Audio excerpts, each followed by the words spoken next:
सभापति जी, इस चुनाव ने इस बात को सिद्ध किया है कि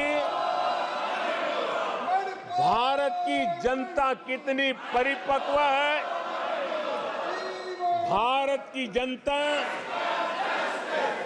कितने विवेकपूर्ण रूप से और कितने उच्च आदर्शों को लेकर के अपने विवेक का सद्बुद्धि से उपयोग करती है और उसी का नतीजा है कि आज तीसरी बार हम आपके सामने, देश की जनता के सामने नम्रतापूर्वक सेवा करने के लिए उपस्थित हुए हैं।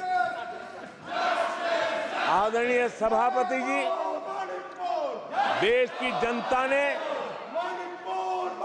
हमारी नीतियों को देखा है, हमारी नियत, हमारी निष्ठा, उस पर देश की जनता ने भरोसा किया है। आदरणीय सभापति जी, इस चुनाव में हम जनता के बीच एक बड़े संकल्प के साथ देश की जनता के पास आशीर्वाद मांगने के लिए गए थे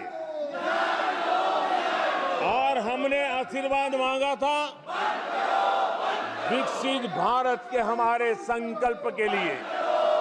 हमने विकसित भारत के निर्माण के लिए एक प्रतिबद्धता के साथ, एक शुभ निष्ठा के साथ जन सामान्य का कल्याण करने के इरादे से हम गए थे। जनता ने विकसित भारत के संकल्प को चार चांद लगा करके हमें फिर से एक बार विजयी बना करके देश की जनता की सेवा करने का मौका दिया है। आदरणीय सभापति जी, जब देश विकसित होता है तब कोटि कोटि जनों के सपने पूरे होते हैं। देश जब विकसित होता है तब कोटि कोटि जनों के संकल्प सिद्ध होते हैं। आदरणीय सभापति जी, जब देश विकसित होता है तब आने वाली पीढ़ियों के लिए भी एक मजबूत नींव उनके सपनों को पूरा करने के लिए तैयार हो जाती है। आदरणीय सभापति जी, विकसित भारत का सीधा सीधा लाभ हमारे देश के नागरिकों की गरिमा, हमारे देश के नागरिकों के क्वालिटी ऑफ लाइफ में सुधार, ये स्वाभाविक हमें विकसित भारत होने से देश के कोटि कोटि जनों के भाग्य में आता है। आजादी के बाद मेरा देश का सामान्य नागरिक इन चीजों के लिए तरसता रहा है। आदरणीय सभापति जी, जब विकसित भारत होता है तब हमारे गांव की स्थिति, हमारे शहरों की स्थिति, उसमें भी बहुत बड़ा सुधार होता है। गांव के जीवन में गौरव भी होता है, गरिमा भी होती है और विकास के नए नए अवसर भी होते हैं।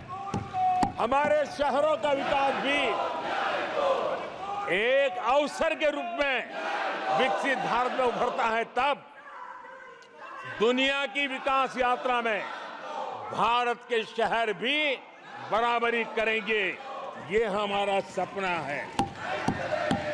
आदरणीय सभापति जी, विकसित भारत का मतलब होता है कोटि कोटि नागरिकों को कोटि कोटि अवसर उपलब्ध होते हैं, अनेक अनेक अवसर उपलब्ध होते हैं और वो अपने कौशल्य, अपनी क्षमता और संसाधनों के अनुसार विकास की नई सीमाओं को प्राप्त कर सकता है।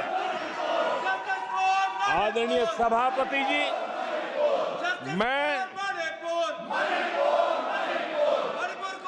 आदरणीय सभापति जी,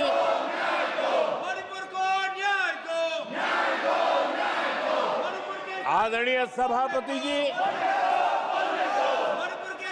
मैं आज आपके माध्यम से देशवासियों को विश्वास दिलाता हूं, मैं देशवासियों को विश्वास दिलाता हूं कि विकसित भारत के जिस संकल्प को लेकर के हम चले हैं, उस संकल्प की पूर्ति के लिए हम भरसक प्रयास करेंगे, पूरी निष्ठा से करेंगे, पूरी ईमानदारी से करेंगे और हमारा समय का पल पल और हमारे शरीर का कण कण हम देशवासियों को विकसित भारत के सपने को पूरा करने के लगाएंगे। हमने देश की जनता को कहा था 24/7 फॉर 2047। आज मैं इस सदन में ही दोहराता हूं कि हम उस काम को अवश्य पूरा करेंगे। आदरणीय सभापति जी, 2014 के उन दिनों को याद कीजिए। उन 2014 के उन दिनों को याद करेंगे तो हमारे ध्यान में आएगा कि हमारे देश के लोगों ने उनका आत्मविश्वास खो चुका था, देश निराशा की गर्त में डूब चुका था। ऐसे समय 2014 के पहले देश ने जो सबसे बड़ा नुकसान भुगता था, जो सबसे बड़ी अमानत खोई थी, वो था देशवासियों का आत्मविश्वास। और जब विश्वास और आत्मविश्वास खो जाता है, तब उस व्यक्ति को, उस समाज को, देश को खड़ा होना मुश्किल हो जाता है। और उस समय सामान्य मानवी के मुंह से यही निकलता था कि वो इस देश का कुछ हो नहीं सकता। उस समय हर जगह पे ये 7 शब्द सुनाई देते थे, इस देश का कुछ नहीं हो सकता।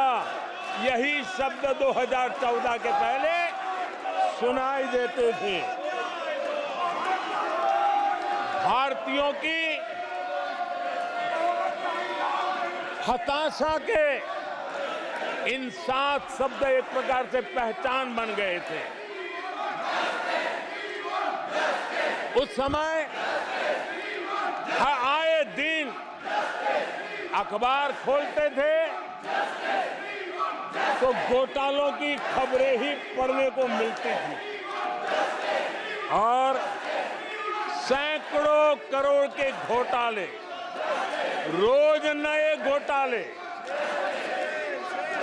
घोटालों से स्पर्धा, ये घोटालेबाज लोगों के घोटाले, इसी का एक कालखंड था।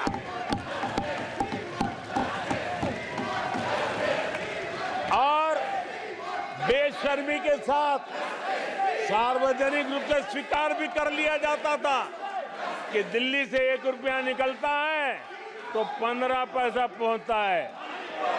1 रुपये में 85 पैसे का घोटाला। इस घोटालों की दुनिया ने देश को निराशा की गर्त में डुबो दिया था। पॉलिसी पैरालिसिस था, फ्रेजाइल 5 में पहुंच चुके थे। भाई भतीजावाद इतना फैला हुआ था कि जिसके लिए सामान्य नौजवान तो आशा छोड़ चुका था कि अगर कोई सिफारिश करने वाला नहीं है तो जिंदगी अटक जाएगी। ये स्थिति पैदा हुई थी। गरीब को घर लेना हो, हजारों रुपये की रिश्वत देनी पड़ती थी। आदरणीय सभापति जी, अरे गैस के कनेक्शन के लिए मेंबर पार्लियामेंट के यहाँ, सांसदों के यहाँ अच्छों को चक्कर काटने पड़ते थे और वो भी बिना कट के लिए गैस के कनेक्शन नहीं मिलते थे। आदरणीय सभापति जी, मुफ्त राशन भी पता नहीं कब बाजार में दुकान पर बोर्ड लटक जाए, हक का राशन नहीं मिलता था, उसके लिए भी रिश्वत देनी पड़ती थी। और हमारे ज्यादातर भारतीय भाई बहन इतने निराश हो चुके थे कि वो अपने भाग्य को दोष दे करके, अपने नसीब को दोष दे करके जिंदगी काटने के लिए मजबूर हो जाते थे।